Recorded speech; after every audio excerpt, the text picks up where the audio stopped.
Okay, good afternoon, everybody. I guess we should get going. It's a little bit. The broadcast is now starting. All attendees are in listen-only mode.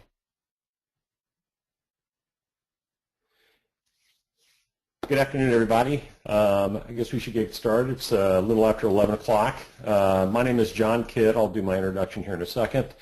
Our webinar today is about Apache Spark. There's a lot of interest in Spark these days, and for good reason. It offers a very powerful upgrade to the standard MapReduce processing that we see in the Hadoop infrastructure. Okay, we'll get into that here in a little bit. Before I do get into that, one thing I'd like you all to do, just to make sure that you can hear me, if you can, to the left of your name, you'll see that there's a little hand. If you can click in there, raise your hand for me, that'll let me know that surely you can truly hear me. Okay, so Jeff, thanks. Navnit, you got it. Andrea, great. So if you can, go ahead and just raise your hand in there. That'll tell me that, yep, you can hear me and all is right with the world. That way I know that I'm not just talking to the internet without somebody actually listening on the other end. Okay, a couple of things about questions. And after you guys can all lower your hand now. If you have a question during the presentation, feel sure to type it into the question section, raise your hand.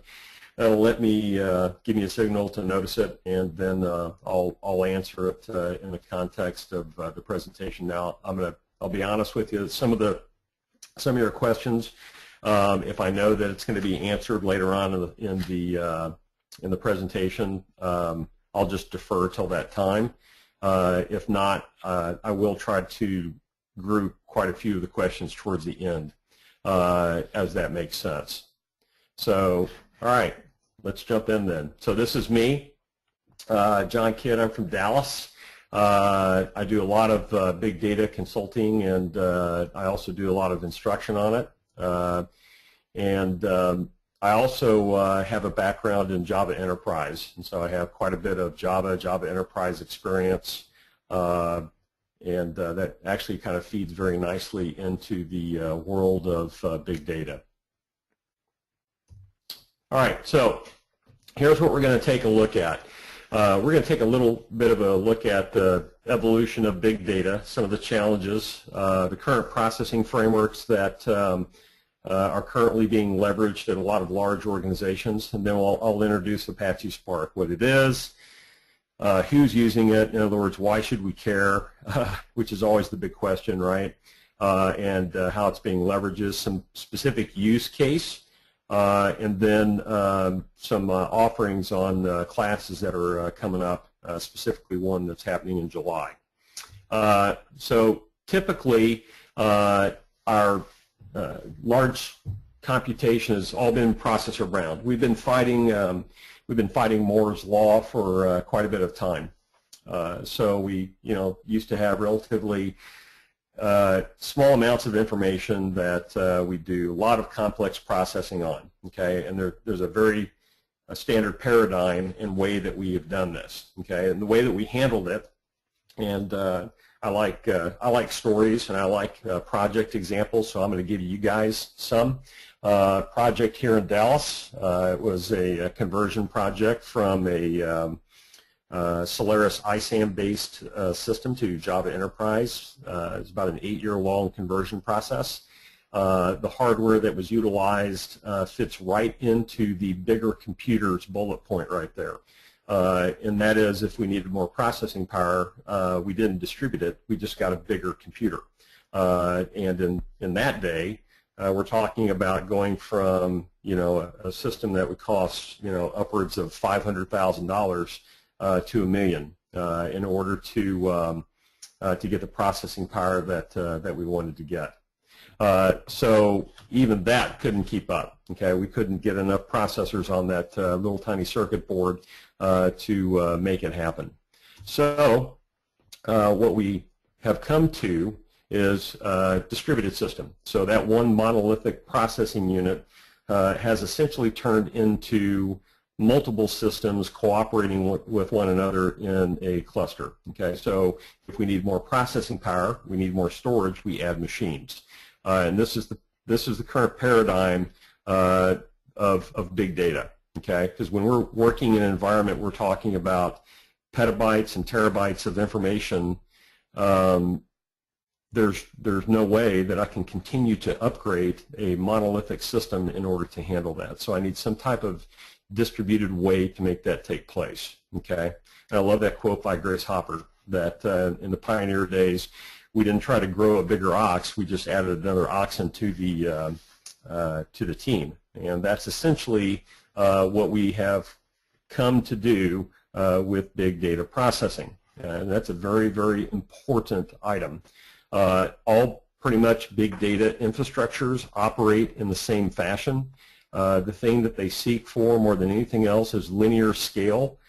So if I add an additional system to my cluster, that I get proportional additional processing capability and a proportional addition of storage capability. Okay, so the distributed system is the way that we want to handle things. Okay, also what goes along with this is the distributed system thing is all great and fine, but there's some definite complexities to it. The first one is programming.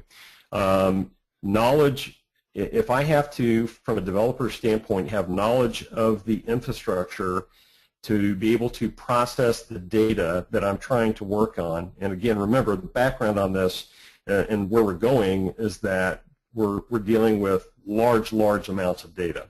But if I, as a developer who want to submit a job, or even a data analyst that want to submit a job, I can't have to know about the complexities of the distributed system. Okay, so that has to be addressed. So programming complexity is a big item.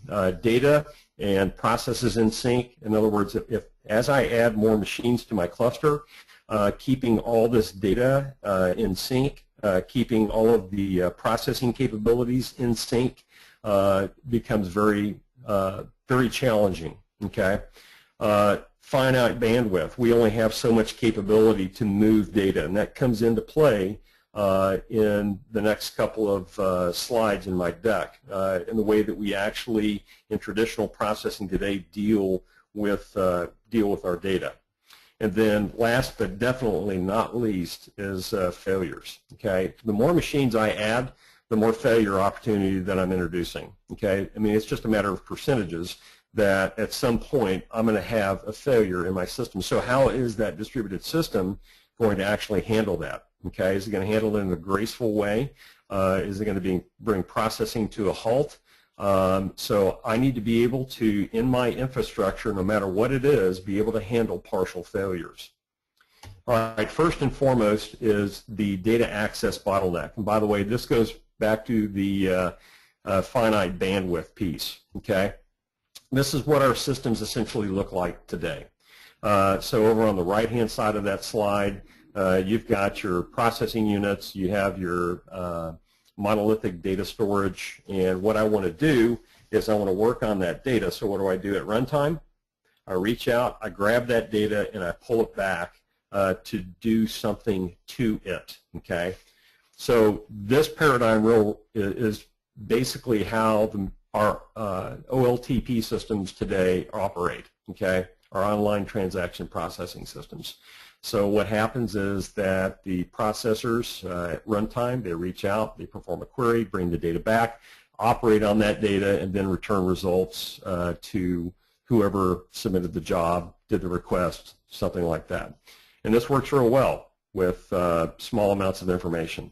When we get to large data processing or big data processing, this becomes a very big issue because we only have so much bandwidth, and we can't move the amount of information that would be necessary in order to do the processing. Okay, so and this is exactly what this does, right? We have a lot more data today, you know, terabytes, petabytes, So there has to be a different approach to actually make this processing happen. So rather than reaching out, grabbing terabytes or petabytes of information and bringing it back to the processing system to actually do something to it, there's a definite different approach that needs to be established. Okay. Now, big data processing, and this was really introduced by the Hadoop infrastructure, basically co-locates my data with my processing power. Okay. So, you know, seemingly a radical idea, rather than going out and pulling that data back to a central location where I'm going to process it, what I'll do is actually move the code to where the data is located at. There's some complexities that go along with that, though. Data partitioning becomes a big issue, because if I have a terabyte file that's spread across multiple machines, then I need to have some type of coordination mechanism that will give me the capability to work on that file in parallel, if that makes sense.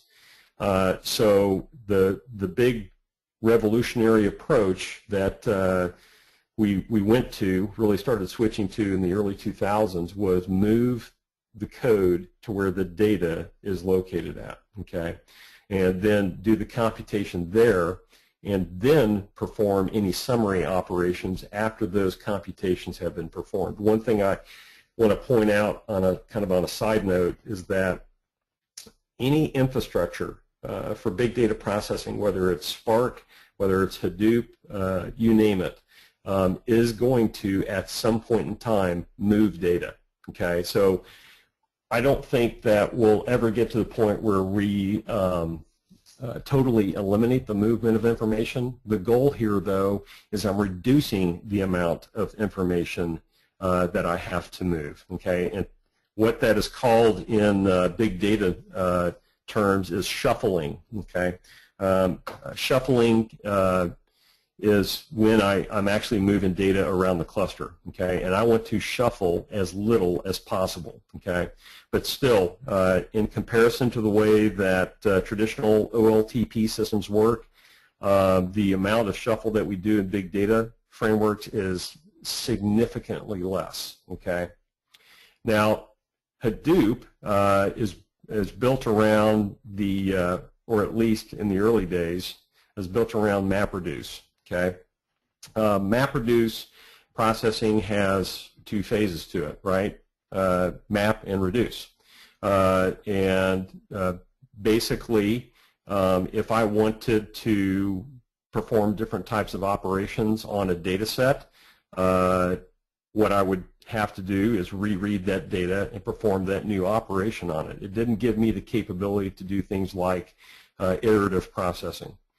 The other thing is that Hadoop is very much I/O oriented. So in between the map and the reduce phase of the MapReduce framework, the data from the map phase is actually written to disk and then read by the reduce side to perform its processing. Okay, Spark takes the whole processing flow, if you will, and puts it all in memory. Okay, so rather than number one, rather than just having two phases of processing, map and reduce, Spark is not limited to that. The other thing, because we're not limited to a map and reduce type of an infrastructure, Spark has the capability to do iterative processing on a data set. So once I've loaded a data set, then I can perform iterative algorithms on that set of data, whereas in the MapReduce world, that probably would have been a MapReduce workflow, separate jobs, you name it. So this is a big deal, okay? And the biggest item here is the fact that Spark has the capability to deal with this data in a distributed fashion in memory on these different nodes that are in the Spark cluster, okay? So essentially, what is Apache Spark, right? Very fast, very general framework for working with big data. Okay, so in other words, like I said a second ago, you are not limited to map and reduce. Okay, so in Spark, I have the ability to implement just about any algorithm that I want to inside of an application, and then do anything that I might do in normal data processing, parsing, iterating over it. But I always have that original data set to come back to if I want it, and I do not have to go back and reread the entire file from the file system. Okay, Spark is written in Scala, okay, which is a functional programming language, JVM based. So there are other interfaces for Spark. There's Java, there's Scala, and then you also have Python. If you adopt Spark, you definitely want to learn Scala, okay? Because Spark is written in Scala, you will get first crack at any new feature in the Scala programming language. There's also an interactive shell, okay, that is very similar, if you're familiar, to the interactive shells that the Hadoop ecosystem provides you in PIG, for instance. Spark is kind of similar to that, but it gives me the ability to go in and test algorithms to do some data explorations. And there's a shell that's available for both Python and Scala, okay? But also you have the ability to create applications, okay? And this is essentially what we know as a Spark job, right? Very similar to doing a MapReduce job. This is for doing the large-scale, data processing, okay? And that's available, to write those in Python, Scala, or Java. And again, Scala by far is the most popular. And also on a side note too, the Python support will always lag behind the Scala and Java support. Okay, not deterring you from Python, but you just need to know that it will trail behind those two. Okay, so essentially, Spark is a distributed processing framework. Okay. And it fits very nicely into the Hadoop ecosystem. Essentially providing an alternative, I'm not going to say replace, it's an alternative to MapReduce, okay? It uses HDFS. Spark does not define its own file system, so it can use the standard, ext3, ext4 type file systems, or it can sit very nicely right on top of the Hadoop distributed file system. And it also can work in conjunction with several cluster resource negotiators like Mesos or Yarn. If you're a Hadoop installation, then most likely Yarn is already up and running inside your world. Spark works very well with it. You can schedule Spark jobs with Yarn, or you can run Spark Standalone. Okay, Spark actually has its own cluster capabilities. Not really production grade, but it's good for doing proof of concept and that type of work. Okay. Some advantages of it: high-level programming language, very much so.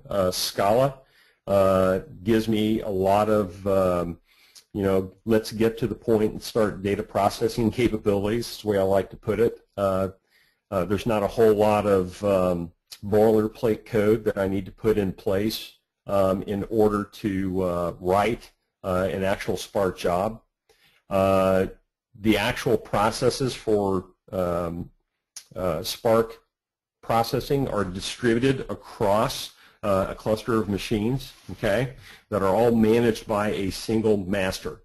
And further detail on that is coming up in a couple of slides, but since we're at that point right now, whenever I start a Spark application, okay, and just as a point of reference, the shell, the Spark shell, is a Spark application.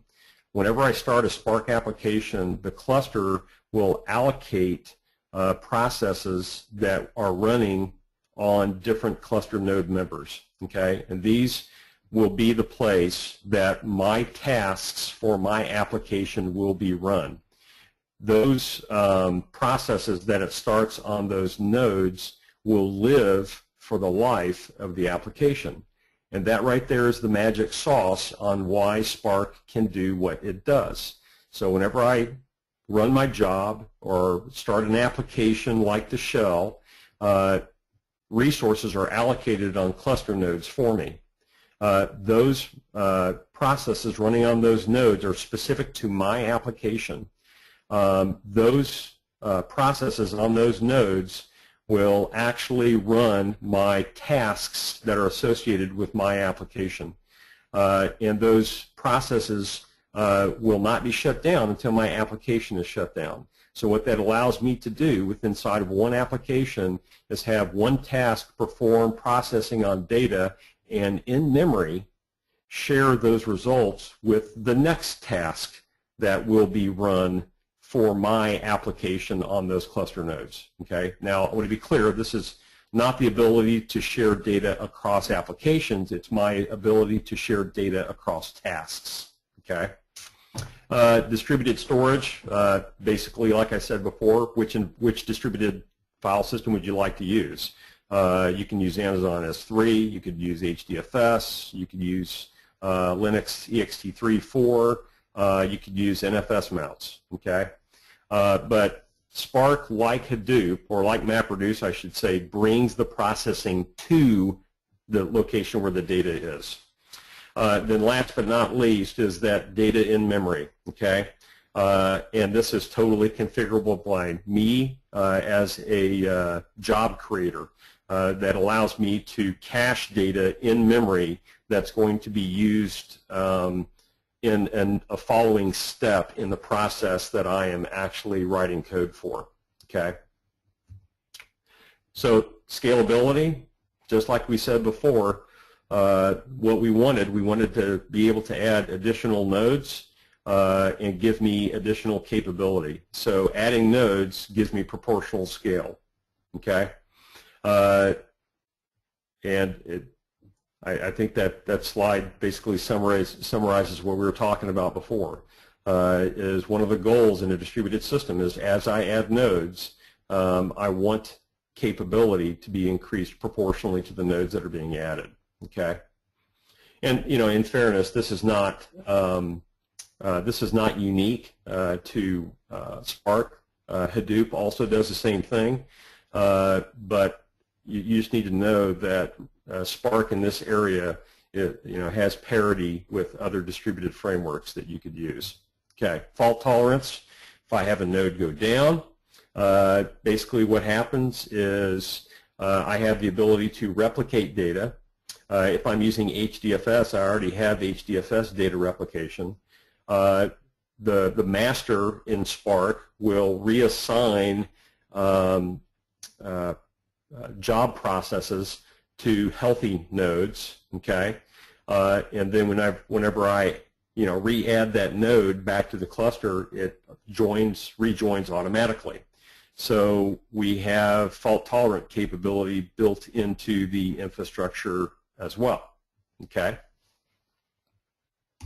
All right, so this is a great question. Who's using it, okay? This is a very tiny list, but you can see some decent names out there from Groupon to Yahoo to Intel, and this list is growing, okay? And you'll see the use cases it's being used for: Yahoo personalization, ad analytics. You're going to see a theme where Spark is being used, by the way. Real-time analytics. Analytics becomes a very strong use case for Spark because of Spark's streaming capability, which I'll touch on here in a little bit. But the use of Spark is actually growing, okay? And on a side note to that, having Spark on your LinkedIn profile, your resume, is not a bad thing. Having Scala on there along with it is not a bad thing, okay? So some common use cases: ETL, things like index building, and interestingly enough, if you look at these, there's a common denominator that goes through a couple of these, like index building, graph creation, pattern recognition, filtering, predictive models, sentiment analysis. They either involve iterative processing or they involve stream processing. Those are two huge categories for Spark, okay? Because remember, as I said before, one of the big advances in Spark over MapReduce is that I can move data in memory rather than having to write it back out to the file system. Number one. Number two, I have the ability to iterate over that data set that I've read initially again and again and again. And so doing things like pattern recognition, sentiment, or not sentiment analysis, but prediction models, they all fall right into that heavy iterative algorithm type of processing. All right. So benefits, there's a lot of stuff that previously was very, very difficult to do. I've seen Hadoop workflows that are hundreds and hundreds of jobs that could be replaced with Spark capabilities in maybe 3 or 4 applications. And it all has to do with the iterative capabilities that Spark gives me. It's easier to write once you get used to it, Scala code rather than all the boilerplate stuff that you might do in Java. I know that you have Pig and Hive in the Hadoop end of the spectrum that give you a higher level access into it. But in combination with the other things, I think Spark becomes a very compelling story. And I get near linear scale, okay, as well as the flexibility. And I think we've hit on those fairly solid up to this point in time, okay. So this is a great picture. Probably, I would say, one of my favorite slides in the deck because it gives us our comparison of Spark versus Hadoop MapReduce. Okay, higher level API, we've talked about that. Very easy to do development. I can have you in our Spark class. It's kind of fun because within the first day, you know, folks are writing what took several hours. Within the first hour or so, I can have you up and writing fairly involved Spark processing using Scala. Low latency gives me near real time. Don't believe anybody that tells you we're quite at real time yet. And then the in-memory data storage. And I'm going to put a side note to this one too. Up to 100 times performance, and that is very true. But that is based upon me totally utilizing the in-memory capabilities that Spark gives me, okay? If I'm still writing out to the file system between processing tasks, then I'm looking probably in the ballpark of 10 times. So I'm going to see a performance increase in the jobs that I write compared to MapReduce anywhere between 10 and 100%, okay? Or 100 times. And so that's a significant improvement in processing. The other thing is that those two snips of code that you see right there, the one on the left in yellow is Python, and then the one on the right is obviously Java. But look at the difference. I mean, it's a significant difference in the amount of code that's written to do the exact same thing. And just for a point of reference too, the Scala code and the Python code are pretty much equal in length. Okay. All right. The Spark shell. This is what the Spark shell looks like. You have the Scala in pink, and the yellow is Python. And they just provide you an interactive capability to do exploration so that you can actually just download Spark. You don't even have to have a cluster up and running, and you can use the Spark shell in standalone mode, okay? It just gives me data exploration capability. Okay. But you can also, and I'll talk about it now rather than wait, I can write applications. Just like you deploy jobs to a Hadoop cluster, I can deploy Spark applications to a Spark cluster, okay, and have them run offline, run based upon time of day, whether data is present or not, or the all exciting streaming type jobs. Okay. Now, conceptually, I think that what we've hit on up to this point in time just paints a pretty broad picture of Spark. The question becomes, how does Spark do what it does? And in a webinar, this is about as much detail as we can get in on this, but this is the core, and it's the resilient distributed data set.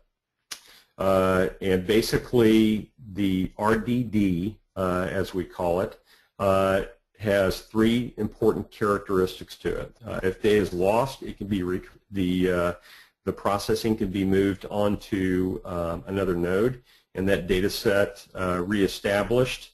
Now, obviously, this is assuming that I have a distributed file system in place, but the data set that's being used for processing can be recreated. Some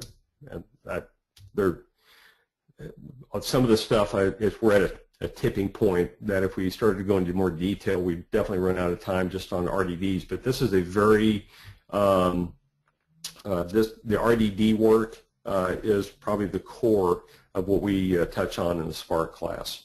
It's distributed.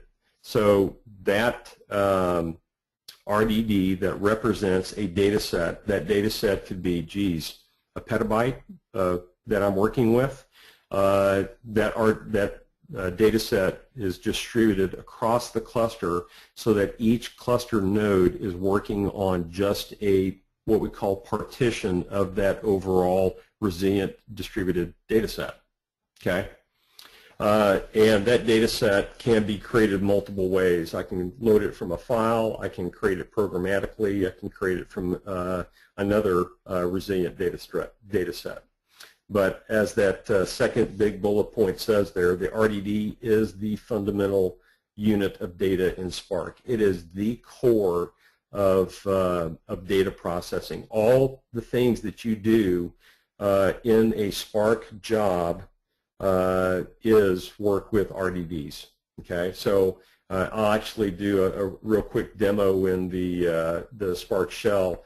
I'll show you how that RDD is actually created for you. And so, as it says, last bullet point, all of our programming is all operations on RDDs.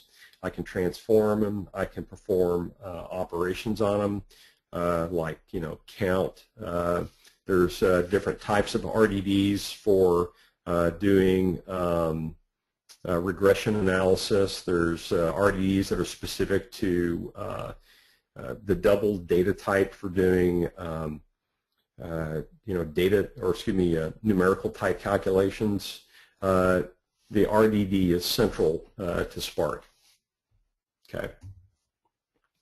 Functional programming, as mentioned before, the basic fundamental programming style is functional, and many of us may not be real familiar with functional programming. Essentially, the unit of work is a method, a function. Okay, one of the most widely used functional programming languages is JavaScript. Any language that allows me essentially to assign a function to a member variable and then take that member variable and pass it around my system is most likely a functional programming language. Java 8 finally gave us some functional programming capabilities.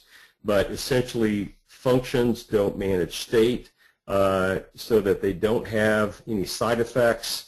Essentially, they take data in, and they return data. Okay, and there's a couple of different important items that go with this. I can define functions that act as input to other ones, which a lot of my RDD operations do.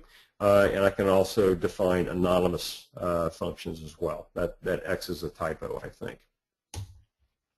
Oh, it is a typo. All right, so let's talk about MapReduce. This is what we've been using for large data sets, okay? And Hadoop obviously is the largest major implementation. And as I mentioned before, each job has a map phase and reduce phase. Job is saved to, data is saved to files in between those phases. Spark can do MapReduce, and it can do so, dare I say, better. I don't have to follow a linear flow for MapReduce. They can be interspersed with one another. So I can do a little bit of map, I can reduce, and then I can map the reduce's output and have that feed into another reduce. The data is, and it can be stored 100% in memory on the cluster nodes. Remember, don't think of you know, the massive amounts of memory you're going to need for working on 1 terabyte of information from a file. Remember, it's spread across cluster nodes, so each node is working on just a partition of that information. So it allows me to store that data in memory so that I can pass it from one operation to the next. Makes it very easy for me to, as it says, chain one operation into the next. Okay? So here is the word count. So there's 2 versions of it. One uses some anonymous nomenclature at the bottom, but the top one is enough for us. You'll notice, what is it, 1, 2, 3, 4 lines of code. Really, it's 1 line. That left-leaning slash at the end of each line is a line continuation character.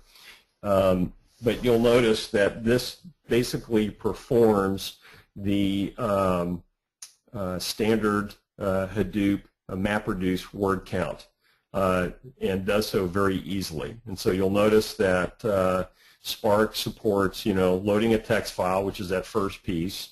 I'm then basically splitting it into its individual elements. Then I'm creating a map of all my words.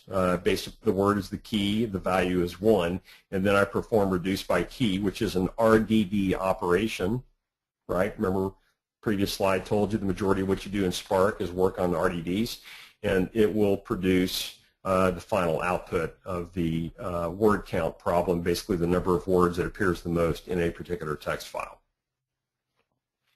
Pretty straightforward, okay, once you get comfortable with Scala, okay. What are the cluster options that I have with Spark? I can run it locally. Basically, this is where I've downloaded Spark and I want to try out some jobs. Okay, all my stuff is going to happen on my machine, and I basically have 1, maybe 2 or more worker threads, or I can use it on a cluster. I can use the standalone Spark cluster management, or I can use Apache Hadoop, Yarn. Okay, I see Yarn quite a bit. All right, so what does the processing actually look like? And that's the big question that most people come in to Spark, wanting the big picture on, and that is, the driver is essentially my main program. Okay, and that's what this is over on the left-hand side in the blue box. Okay, the Spark shell, as I mentioned earlier, acts as a driver program. What it does is it creates what's called this context, which essentially ties me into the cluster. And if I'm using a cluster manager of some kind, then my program talks directly to it. Now, notice in this picture right here, because there's more going on that's being explained, is that my driver program in blue communicates with the cluster manager there in pink. That makes sense, but you'll notice that my application is given executors on several nodes in the cluster. Those executor processes are what I talked about earlier, that live for the life of the application. And then whenever my application needs to perform an operation on an RDD, then the master node will pass on to these executors on all these workers the operation, in other words, task that each one of those worker nodes needs to execute. So it basically will communicate with the executor. The executor will execute the task, but the executor does not shut down between task execution, so it allows a long-running process for the life of the application to be in existence so that tasks can pass data from one to the other. That's the magic sauce that makes it happen right there. Okay. So this is what a cluster would look like that was using HDFS. Okay. So if I was using Spark in combination with HDFS, this is what it would look like. Here are all my data nodes. I have the Spark worker, which is essentially a daemon process that is waiting for the master to communicate with it to tell it to start an executor for an application. And you'll notice that the workers are co-located with the data nodes, just like the Yarn MapReduce daemons, if you're familiar with the Hadoop processing framework, are co-located on those data nodes as well. So it fits right into your existing Hadoop infrastructure. Okay. The resource managers that I can work with, Standalone, it's with Spark, useful for testing development of small systems, or I can use something like Mesos, which I don't mention here, but it's MESOS, or Hadoop Yarn, and that's included in the Hortonworks distribution, as well as Cloudera's and MapR's and others, and it just gives me the capability for a little bit more advanced cluster resource sharing. Okay, and for those of you guys that are familiar with Yarn, there are several different scheduler types that are available as well. There's a fair scheduler, first in, first out. So you have control over scheduling the resources in your cluster. Okay. Then there's this one, Spark Streaming. This is a huge feature that draws quite a few organizations to Spark. Okay. And it gives me the ability to process real-time streams of data, and it gives me the capability to do that in a very what's the word I'm looking for? Very straightforward fashion. Okay, I'm unaware of the underlying concerns about managing the stream. Spark does that for me. Where this really comes into play is doing things like reading log files as they're coming in, maybe through syslog or some other logging framework. Maybe I want to do processing on my Twitter stream as feeds are coming in. So the streaming is one of the reasons that a lot of organizations will begin to look at Spark and then they discover the rest, but streaming is a kind of one of the hooks. And it's supported in Scala and Java. Okay. These are some common use cases of Spark. You know, obviously large information, intensive computations, iterative algorithms, and I've been saying that a couple of times so far. Any in-memory processing and pipelining that you need to perform, Spark is geared towards that, and the reason is as you saw in the previous slides, the architecture of Spark, starting up those executors on those nodes, gives me in-memory capability for passing data from one task to the next. Okay. So examples of this would be things like risk analysis, or doing recommendations or predictions or classifications. These are all use cases that are being implemented in Spark, and a lot of them at the organizations that we looked at earlier in the presentation. Okay. All right, so this is what the Spark stack looks like. Okay, you've got your basic core Spark engine, okay, and then you have several different libraries that run on top of that. You have a statistics library, you have GraphX, you have MLib, which is the machine learning library. You have Shark, which gives me SQL capability to talk to several distributed back-end data sources like Cassandra, seeing a lot of usage of Spark with Cassandra. Cassandra essentially becomes the storage mechanism rather than HDFS, and because it is distributed, you just co-locate Spark daemons on the nodes inside your Cassandra ring, and then obviously Spark streaming. Okay. So how does it fit in with Hadoop? This is what it looks like inside Hadoop. So if I'm an organization that currently has Hadoop installed, then very easy for me to implement Spark right into that infrastructure. Okay. So it works very well with even Impala, HBase, Hive, Yarn, you name it. And so that we're real clear, remember Spark does not have an implementation of a distributed file system that it requires. It can sit on top of just about anything. Okay. So Yahoo, major user of Hadoop. This is what their world used to look like. Okay. They have obviously a lot of personalization, collaborative filtering, ad analytics, all that kind of stuff. MapReduce can't process that data fast enough. In other words, the pipelining that needed to be done, workflows, it's highly iterative, and so it could not fulfill the need that Yahoo had. So what did they do? They didn't totally dump MapReduce. They still kept that for a lot of the batch processing that they need to fulfill.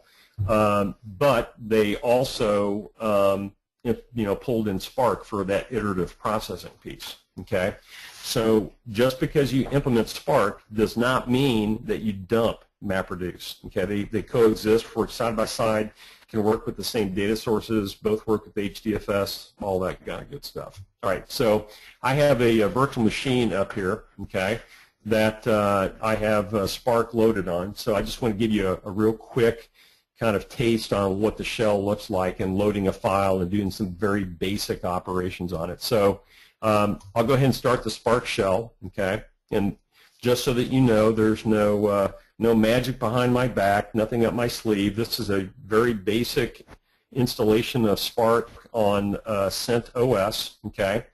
And you'll notice that now I've started up Spark in standalone mode, and I have my Spark context available to me as it says right there. I don't know if you remember from a previous slide, the Spark context is kind of my entry point. It's where all things begin. So the first thing that I'm going to do, and I've already done this to try to facilitate, our time here, make it as efficient as possible. But you'll notice that the first thing I'm going to do is I'm going to use the context to load a text file. That text file is called kb.list. Okay, so if I cat kb.list,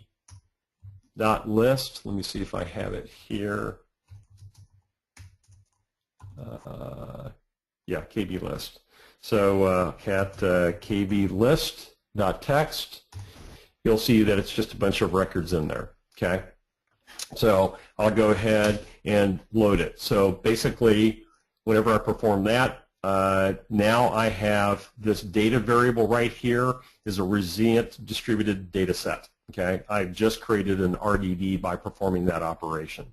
Okay, great. And you'll notice that it tells me that this is just a basic Spark RDD, and it's been loaded into that reference. Okay, so the next thing that I want to do, let's say, how about we do a count on it? Okay, so we're going to say, okay, so there's 300 entries that are in my resilient data set. That was pretty easy. What I'd like to do next is I'd like to get the first, in a sense, record from my RDD. And so you'll notice that I assign the first record to the variable called R. Now what I'll do is I'll dump out the value of that R by just doing R2 string, and lo and behold, there is the value of that first line that came out of my data set. Okay, nothing really huge, complex, nothing real fancy. But with the time allotted, it gives you just a very basic look at what it's like to, work with Scala and Spark. Okay, and from this point, in most Spark type applications, whether in the shell or something I deploy to a cluster, I would just do modifications on that RDB. I might transform it. I may split it. I might sort it. I might load another resilient data set and do a join between the two. Okay, because you can do that in Spark between data sets. All very, very powerful. Okay. Fantastic. All right, so back to what we were talking about. So there are some up and coming virtual classes or classes for Spark, and it's July 1st through 3rd. Talk to your WebAge advisor, I guess, about that. But here's a summary of it. Current processing frameworks, cumbersome, based upon their algorithms, and what we mean by that is I'm using the file system for my handoff point. Okay, Spark addresses those and the shortcomings of MapReduce. It fits right into the Hadoop ecosystem, and we can see upwards of 100% performance improvement over standard MapReduce type processing. Okay, so that leaves us with 5 minutes or so. That's me. I don't know why the portal information's up there, but you know that's who I am. So any questions, comments? We'll take the remaining 5 minutes to hit anything that you guys might have.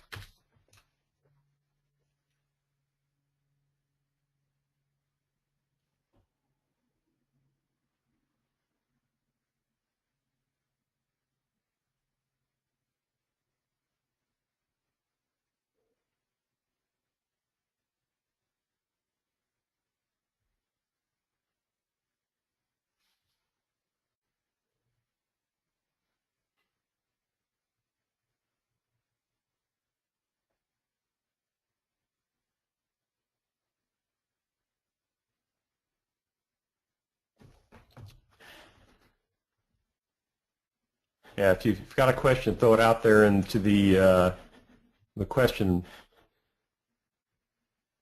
area. Zing, looks like you do. Sherman, Sanjay. Yeah, just throw it out there in the question area, and I'll do what I can to address it. You too, Doug.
Okay, I see hands up, guys, but I don't see any typing in the questions area.